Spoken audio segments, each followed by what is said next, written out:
Welcome to Aryan. आओ बच्चों, जल्दी से अपन इस पाठ निश्चित समाकलन का रिवीजन करते हैं और इसमें सबसे पहले देखते हैं कि समाकलन की आधारभूत प्रमेय क्या होती है।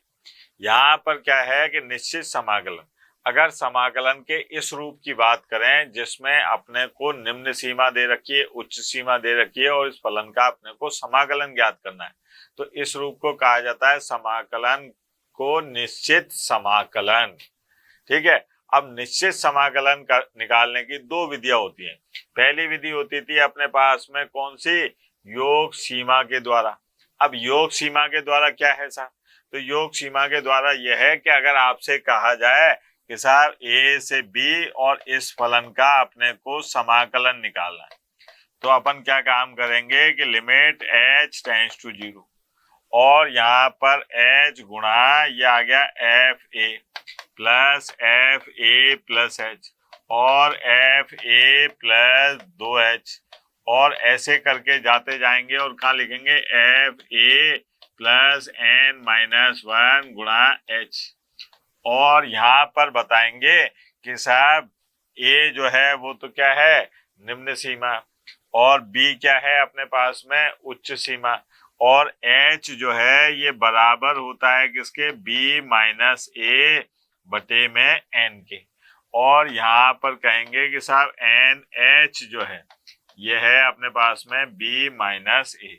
इसको सरल करके अपन इस समाकलन का मान निकाल सकते हैं। ये कहलाता था योग सीमा रूप। ठीक है। फिर दूसरा आया अपने पास में कि साहब इसमें क्या काम करो, इसका समाकलन करो और जो सीमाएं दे रखी हैं उन सीमाओं के मान उस फलन में रखे और उसके अंतर को निकाल लो, वो अपने पास में इस निश्चित समाकलन का मान आ जाता था। ठीक है बेटा, ये दो रूप से अपन निश्चित समाकलन का मान निकाल सकते थे। अब आगे बढ़े साहब, एक आया क्षेत्रफलन। इससे क्या हुआ अपने पास में कि कोई अगर आपको क्षेत्र दिया गया है और उसका समाकलन विधि से अपने को क्षेत्रफल निकालना है, तो उसके लिए भी अपन इस निश्चित समाकलन का उपयोग करते थे, जिसका अध्ययन अपन अगले पाठ में करेंगे समाकलन के अनुप्रयोग में। अब सबसे पहले अपन क्या काम करते हैं कि समाकलन गणित की प्रथम आधारभूत प्रमेय के बारे में बातचीत करते हैं। इसमें क्या है कि अपने को क्षेत्रफल निकालना है किसी फलन, तो यहाँ ए से बी और इस फलन का अपन ने क्या काम करा, समाकलन करा, जिसको अपन क्या कह सकते हैं कि साहब ए डैश बराबर है किसके, कि इसका एक बार अवकलन करोगे तो ये फंक्शन ऑफ एक्स के बराबर आ जाएगा। ठीक है। ये पहली आधारभूत प्रमेय है जो अपन योगफल सीमा रूप में लेते थे ना, वो वाली प्रमेय है। आगे बढ़ते हैं, समाकलन गणित के द्वितीय आधारभूत प्रमेय के बारे में बातचीत करते हैं कि अपने से ये कहा जाए कि कोई फलन इस बंद अंतराल a, b में परिभाषित है, तो अपन क्या काम करेंगे कि अपने को याद है कि अगर मान लीजिए कोई फलन दे रखा है और अपन ने उसका समाकलन करा सा, तो वो जो समाकलन आएगा वो अपने पास में ऐसा आएगा कि साहब एफ एक्स और यहाँ पर प्लस सी और ये सीमाएं लगा दी जाएंगी ए से बी। अब क्या काम करेंगे कि बारी बारी इन सीमाओं को हटाएंगे, तो पहले तो उच्च सीमा लिखेंगे एफ बी और प्लस सी, फिर माइनस करेंगे अपन किसको, एफ ए और माइनस सी, ये सी से सी कट जाएगा और अपने को क्या प्राप्त होगा, ये। ठीक है। इस तरीके से अपने पास में निश्चित समाकलन का मान प्राप्त होगा, क्योंकि इसमें जो अनिश्चितता पैदा करता था वो समाकलन स्थिरांक हट गया। अब समाकलन करने के लिए अपने को क्या काम करना है, इन्होंने हिंदी में भी लिख के बता दिया। देखो आप कि ऊपरी सीमा बी पर एफ के प्रति अवकलज, एफ का मान प्रति अवकलज मतलब समाकलन को माइनस करो निम्न सीमा ए के समान प्रति अवकलज के मान को। ठीक है, वही F A minus F B minus F A कर दो।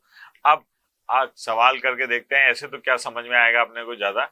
ये देखिए आप, ये अपने पास में एक सवाल है जिसमें ये कहा जा रहा है कि -1 से +1 ये सीमाएं दे रखी हैं और 2 की घात x इसका समाकलन करना है।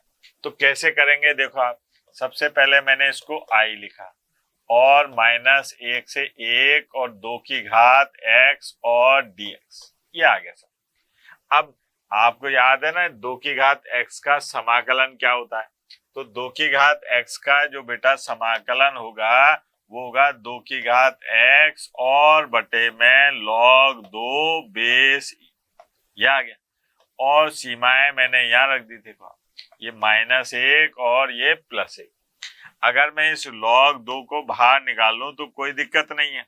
क्या करता हूं, मैं इसको लिख देता हूं log e और बेस 2।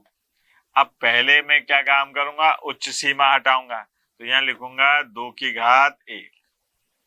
ठीक है, फिर मैं निम्न सीमा माइनस, यहाँ लिखूंगा 2 की घात -1। ये आ गया। अब यहां से अपन इसको सरल करें तो ये आ गया log e और बेस 2। ये है अपने पास में 2 - 1 बटा 2। ये कितना हो गया बेटा, 4 में से 1 गया 3, 3 बटे 2। तो ये अपने पास में मान आया 3 बटे 2 log e और बेस 2। ठीक है, कितना आसान काम था। केवल इतना याद रखना है कि पहले समाकलन करना है, फिर उसमें अपने को सीमा लगाकर पहले उच्च सीमा का मान लिखो, फिर निम्न सीमा का मान लिखो, दोनों का अंतर निकाल दो और मान बता दो। ठीक है बेटा, एक और देखते हैं। अब क्या है इसमें, कई बार के सर आपने समाकलन जो करे थे उसमें तो प्रतिस्थापन द्वारा समाकलन भी थे, तब क्या करेंगे साहब सीमाओं का? तो उसके लिए भी देखिए कि प्रतिस्थापन द्वारा निश्चित समाकलन कैसे करते हैं। अब जैसे ये सवाल है, यहाँ पर सीमाएं दे रखे हैं 0 से π/4 और ये sec स्क्वायर x और 1 + 10x और 2 + 10x। इससे आपके सारे जो संशय हैं वो दूर हो जाएंगे। सबसे पहला काम क्या करा मैंने कि माना, ठीक है, क्या माना कि साहब tan x बराबर है t। अब यहाँ पर x के सापेक्ष अवकलन करा, x के सापेक्ष, ठीक है, अवकलन करने पर, x के सापेक्ष अवकलन करने पर मुझे क्या प्राप्त होगा, देखो आप, यह आ गया sec स्क्वायर x और साहब बराबर dt बटे dx। तो यहाँ पर लाया तो यह आ गया sec स्क्वायर x और dx बराबर dt। ये हो गया। अब यहाँ पर मैं प्रतिस्थापन कर देता, लेकिन जब मैंने इसमें tan x को बदला है, sec स्क्वायर x को बदला है, यानी कि x को बदला है, तो स्वाभाविक बात है कि सीमाएं भी बदलेंगी। तो मैं यहाँ पर क्या काम करता हूं, जब मैंने इधर प्रतिस्थापन कर रहा है तो सीमाओं में भी मेरे को प्रतिस्थापन करना होगा। वो कैसे? सबसे पहले मैं बात करूं किसकी, उच्च सीमा की। ठीक है, अब उच्च सीमा के बारे में बातचीत करूं तो यहाँ पर उच्च सीमा दे रखी है x बराबर π/4, लेकिन मैंने क्या काम करा, t और tan x था, इसको बदला है साहब, tan x को क्या लिखा है t। तो यहाँ पर t का जो मान आएगा वो आ गया tan π/4 और tan π/4 का मान बच्चा बच्चा जानता है कितना होता है, 1। ये आ गया। तो अब उच्च सीमा क्या हो गई, 1। फिर मैंने क्या काम करा, निम्न सीमा की बात करी। निम्न सीमा, अब निम्न सीमा की बात करी तो यहाँ पर है x बराबर 0। तो इसमें क्या काम करा कि t और tan x, यही तो बदला है मैंने। तो यहाँ पर x की जगह पर जब मैं 0 लिखूंगा तो ये बन जाएगा tan 0 और tan 0 का मान कितना होता है, 0। तो यहाँ पर ये हुआ कि साहब अब सीमाएं क्या हो गई, उच्च सीमा हो गई 1 और निम्न सीमा हो गई 0। यह लिखा मैंने प्रतिस्थापन करने पर, प्रतिस्थापन करने पर। अब प्रतिस्थापन करने पर मुझे प्राप्त हुआ i बराबर, देखो आप, पहले सीमाएं 0 से 1, ठीक है। अब sec स्क्वायर dx की जगह क्या आ गया, dt और बटे में यहाँ पर है क्या, 1 + t और 2 + t। ठीक है, ये आ गया साहब। अब मुझे इसका समाकलन करना है, वो भी निश्चित समाकलन। तो भैया पहले तो मेरे को इसको सरल करना पड़ेगा और इसके लिए मैं किसका इस्तेमाल करूंगा, आंशिक भिन्न का। याद है ना बेटा? तो मैंने क्या काम करा, माना, ठीक है, माना 1 बटा और t + 1 और t + 2 इसको लिखा मैंने a बटा t प्लस 1 और b बटे t प्लस 2। ठीक, अब एलसीएम ले लिया तो 1 बराबर a गुणा t प्लस 2 और प्लस b गुणा t प्लस 1 और इसको कह दिया समीकरण नंबर 1। बारी बारी प्रत्येक गुणनखंड को 0 के बराबर रखता हूं तो t प्लस 1 बराबर 0, तो t बराबर कितना आ गया -1। इसमें रखा तो 1 और a गुणा -1 प्लस 2 b गुणा 0, तो a का मान आ गया 1। ठीक है बेटा। फिर साहब t प्लस 2 बराबर 0 रखा तो यहां से t बराबर -2। अब -2 तो a यहाँ पर आ गया a गुणा 0 और b गुणा -2 प्लस 1, यहाँ से b का मान आ गया -1। ये हो गया साहब। अब मेरे पास में जो समाकलन था वो ऐसे था, देखो आप कि 0 से 1, a का मान क्या है साहब अपने पास में 1 बटा, है ना, t प्लस 1 और dt। फिर है अपने पास में माइनस b की वजह से, और ये है 1 बटा t प्लस 2 और dt। इसकी भी लिमिट क्या है 0 से 1। अब क्या काम करा कि मैंने इसका समाकलन करा तो ये आ गया log और साहब t प्लस 1। ठीक है, और यहाँ पर माइनस, ये आ गया log t प्लस 2। अब मैंने यहाँ पर लिमिट भी रख दी साहब, देखो आप 0 से 1। इसमें अगर मैंने सूत्र का इस्तेमाल करा तो ये आ गया log और t प्लस 1 t प्लस 2 और ये है लिमिट 0 से 1। अब मैं लिमिट हटा देता हूं, तो लिमिट हटाऊंगा तो मेरे पास में पहले तो मैं क्या करूंगा, उच्च सीमा रखूंगा। तो यहाँ पर आ गया log और t की जगह 1 प्लस 1 और बटे में 1 प्लस 2, फिर माइनस और log, यहाँ पर आएगा 0 प्लस 1 और 0 प्लस 2। इसको सरल करा था तो ये आ गया अपने पास में log, कितना हो गया बेटा 2 बटे 3 और माइनस log 1 बटे 2 और सरल करा तो ये आ गया log 2 बटे 3 और बटे में 1 बटे 2, तो यानी कि 2 बटे 1। अब यहाँ पर आ गया अपने पास में i बराबर log और 4 बटे 3। ये हो गया अपने पास में। प्रतिस्थापन द्वारा समाकलन में केवल इतनी सी बात याद रखनी है कि अगर आपने प्रतिस्थापन करा है तो सीमाओं को भी बदलना होगा। ठीक है बेटा, आगे चलते हैं। अब निश्चित समाकलन के गुणधर्म होते हैं, इन गुणधर्मों की मदद से आप कई कठिन सवालों को बेहद सरल कर लेंगे। अब वो गुणधर्म क्या है देखिए आप, यहाँ पर है कि साहब a से b function of x dx ये दे रखा है कि अपने को इसका समाकलन करना है।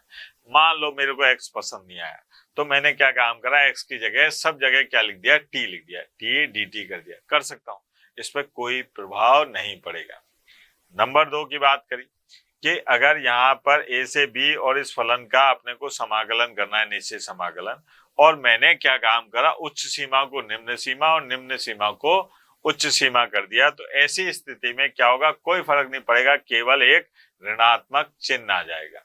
ठीक है, तो इसलिए कभी अगर ऋणात्मक चिन्ह आ जाए तो उसको पलट के अपन सीमाओं को पलट के अपन उसको धनात्मक कर सकते हैं। ठीक है, या सीमाओं को बदलने पर जो मान आएगा वो कैसा हो जाएगा, ऋणात्मक आ जाएगा। इतना सा अंतर आता है। तो एक ये गुणधर्म नंबर 2 हो गया। फिर अपन ने बात करी गुणधर्म नंबर 3 की। गुणधर्म नंबर 3 क्या कहता है कि साहब a से b के बीच में अपने को इस फलन का समाकलन करना है, लेकिन कहीं जरूरत पड़ गई अपने को बीच c पे रुकने की, तो आप क्या काम कर सकते हो कि इसको ऐसे लिख सकते हो कि साहब पहले a से c जाओ, इस फलन का समाकलन करो, फिर प्लस c से b जाओ और इस फलन का समाकलन करो। तो ऐसे किया जा सकता है।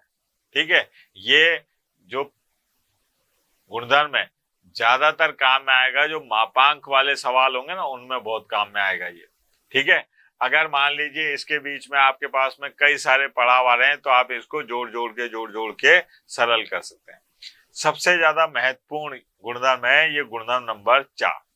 गुणधर्म नंबर 4 क्या है कि आपको कोई ऐसा समाकलन दे रखा है तो ये बराबर होगा इन दोनों सीमाओं को जोड़कर इसमें से x को घटा दो। मतलब आप इस फंक्शन ऑफ x में x के स्थान पर अगर a plus B minus X लिख देंगे तो इस फलन के समाकलन पर कोई प्रभाव नहीं पड़ता है।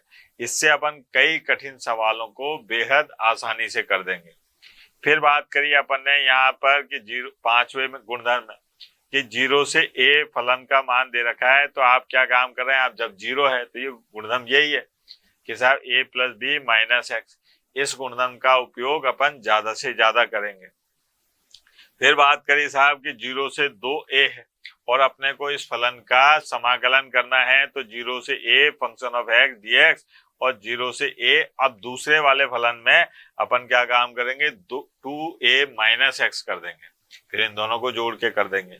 ठीक है, 7वें गुणधर्म की, अब 7वें गुणधर्म में क्या है कि 0 से 2a function of x dx दे रखा है तो आप क्या काम कर सकते हैं कि साहब अगर ये जो 2 है ना इसको आगे लिख लो 0 से a function of x dx, कब, जब 2a माइनस एक्स भी क्या हो फंक्शन ऑफ x ही आ रहा हो।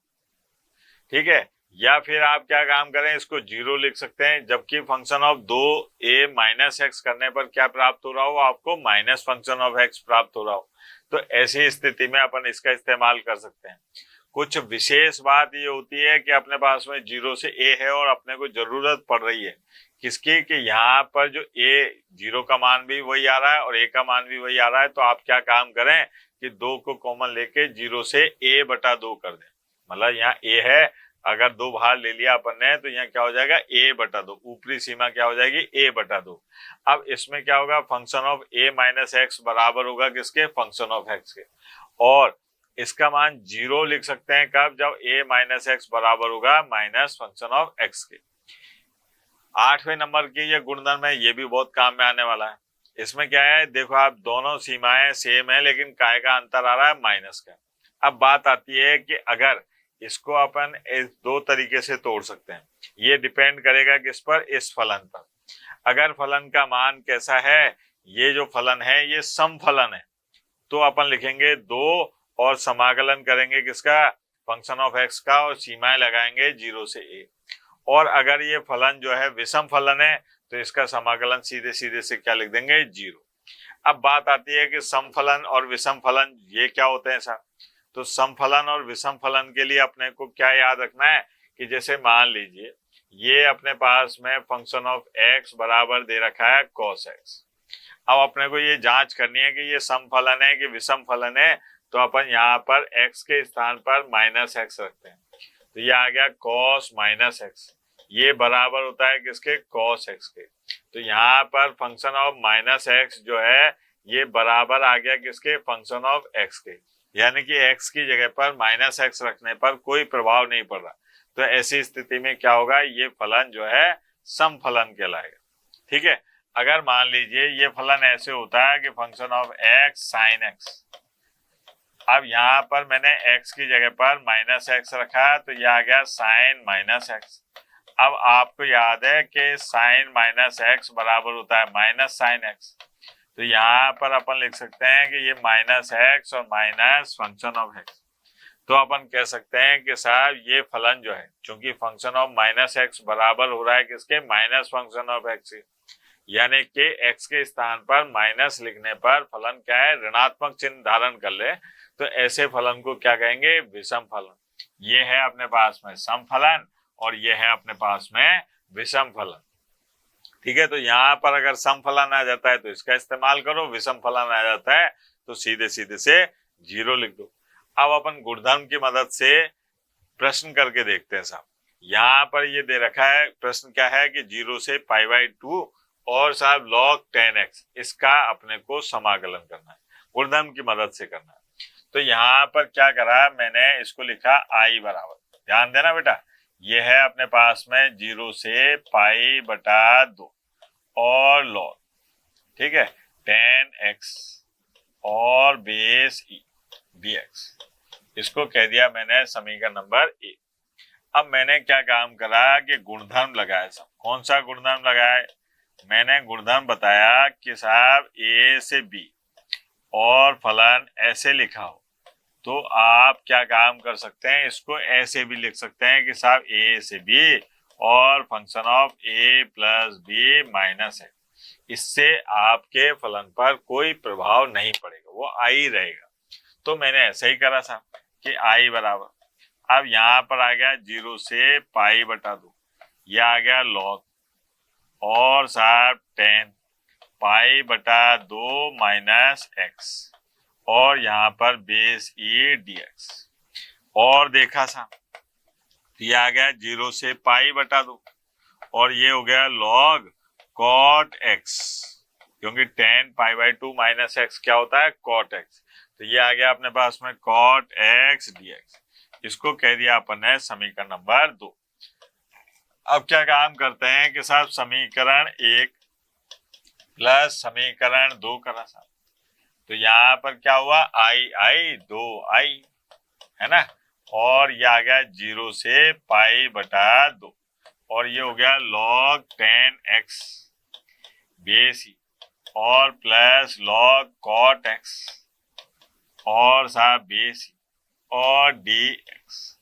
अच्छा, अपने को ये याद है ना कि इसका मान क्या हो जाएगा 0 से पाई बटा 2, ये आ गया लॉग और 10x गुणा कॉट x, ठीक है, और बेस ये है अपने पास में 1, तो यहाँ पर 2i बराबर ये आ गया 0 से पाई बटा 2 है ना, और ये हो गया लॉग 1 और बेस dx। अब लॉग 1, अब यहाँ पे देखिए अपने पास में क्या आ गया बेटा लॉग 1 आ गया। अब लॉग 1 का मान क्या होता है 0। अब 0 आता है तो यहाँ लिख देता हूँ, बता देता हूँ कि साहब 0 से पाई बटा 2 और ये आ गया 0। अब 0 का अगर समाकलन करूंगा तो क्या आएगा एक अचर मान यानी कि c, तो यहाँ पर आ गया 2i और ये आ गया अपने पास में c 0 से पाई बटा 2। अब अगर मैं लिमिट हटाऊं तो मेरे को x की जगह पाई बटा 2 रखना होता, लेकिन यहाँ तो x ही नहीं है, ये तो अचर है, तो c माइनस c, तो ये क्या आ गया इसका मान 0। तो यहाँ पर अपने को जो समाकलन का मान प्राप्त हुआ वो क्या हुआ 0 प्राप्त हुआ था। तो यहाँ पर गुणधर्म की वजह से, इस गुणधर्म की वजह से, गुणधर्म नंबर क्या था 4, गुणधर्म नंबर 4 की वजह से अपन इस प्रश्न को बड़ी आसानी से सरल कर गए। ठीक है, और देखते हैं ये उदाहरण। देखिए इस उदाहरण में क्या है अपने पास में -1 से +1 सीमा दे रखी है, तो इसका मतलब यह है कि यहाँ पर अपने को ये जांच करनी पड़ेगी कि साहब ये फलन जो है समफलन है या विषम फलन है। तो अपने पास में जो दिया गया फलन है जरा ध्यान से देखें कि दिया गया फलन है sin की घात 11x, ठीक है, ये आ गया। अब यहाँ पर मैंने क्या काम करा कि x की जगह -x रख के देखा, तो ये आ गया sin और -x और साहब घात लगा दी 11। अब आपको याद है कि sin -x बराबर होता है किसके -sin x के और घात 11। अब माइनस की घात विषम संख्या हो तो माइनस ही मान आएगा, तो मुझे प्राप्त हुआ ये, ठीक है, ये देखो आप, क्योंकि अगर इसको सरल करूंगा तो मुझे क्या प्राप्त होगा ये, है ना, ऐसे देखो आप, तो इसका मान मैंने ये लिख दिया। अब अगर ऐसा होता है कि फलन में x की जगह पर -x रखें और माइनस फंक्शन ऑफ x प्राप्त हो जाए तो ऐसा फलन विषम फलन कहलाता है। मतलब ये हुआ कि साहब दिया गया फलन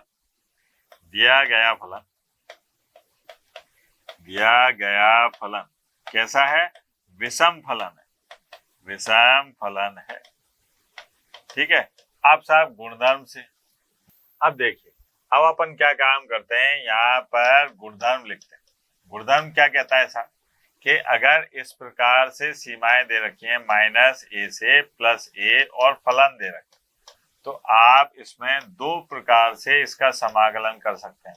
एक तो 2 गुणा 0 से a और फलन ये दे दिया, लेकिन इसका इस्तेमाल तब करेंगे जब फंक्शन ऑफ -x बराबर हो किसके फंक्शन ऑफ x के, यानी कि फलन अगर सम फलन है तो इसका इस्तेमाल करो। और यहाँ पर बात करी तो ये 0 और ये तब होगा जब क्या होगा अपने पास में कि फंक्शन ऑफ माइनस एक्स बराबर होगा माइनस फंक्शन ऑफ एक्स। तो अपने पास में जो समाकलन है, ठीक है, कहाँ से, माइनस 1 से 1 और साइन की घात 11x dx। अब ये फलन तो कैसा है, विषम फलन है। तो विषम फलन है तो इसका मान क्या आ जाएगा अपने पास में, 0। ठीक है बेटा, आगे देखते हैं। यहाँ पर क्या है, अपने को दे रखा है 0 से पाई सीमा दे रखी है, e की घात cos x, e की घात cos x, e की घात माइनस cos x। अब क्या काम करना है, अपने को बराबर लाना है पाई बटा 2 के।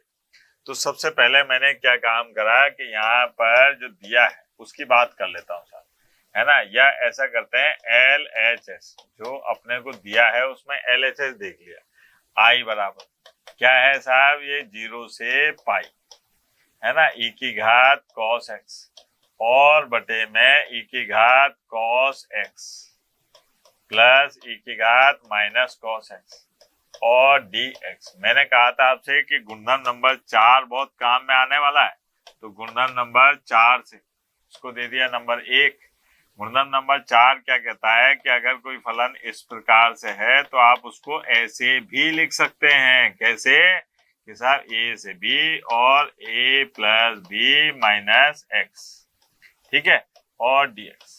अब यहाँ पर a प्लस बी क्या हो रहा है, पाई, तो आप इसको ऐसे लिख सकते हैं कि i बराबर 0 से पाई और e की घात cos पाई माइनस x, है ना, और बटे में e की घात cos पाई माइनस x और प्लस e की घात minus cos pi minus x और dx।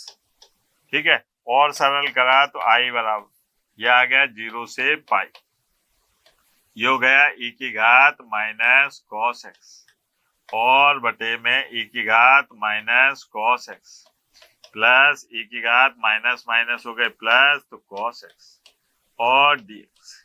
इसको कह दिया समीकरण नंबर 2। अब अपन ने क्या काम करा कि समीकरण 1 और 2 को जोड़ा, समीकरण 1 प्लस समीकरण 2, तो क्या मिला, i 2i, यह आ गया 0 से पाई और e की घात cos x प्लस e की घात माइनस cos x और बटे में e की घात cos x प्लस e की घात माइनस cos x। अरे कभी इसको देखो कभी इसको देखो, कट रहा है, क्या बचा बेटा, 1, ये आ गया 0 से पाई और 1 dx। अब 1 का समाकलन क्या हो जाएगा भैया, यह आ जाएगा x और 0 से पाई। अब यहाँ पर सीमा हटा दी तो 2i बराबर पाई माइनस 0, यहाँ आ गया i बराबर पाई बटा 2। तो यही तो सिद्ध करना था अपने को, क्या लाना था इसका मान, पाई बटे 2। ठीक है बेटा।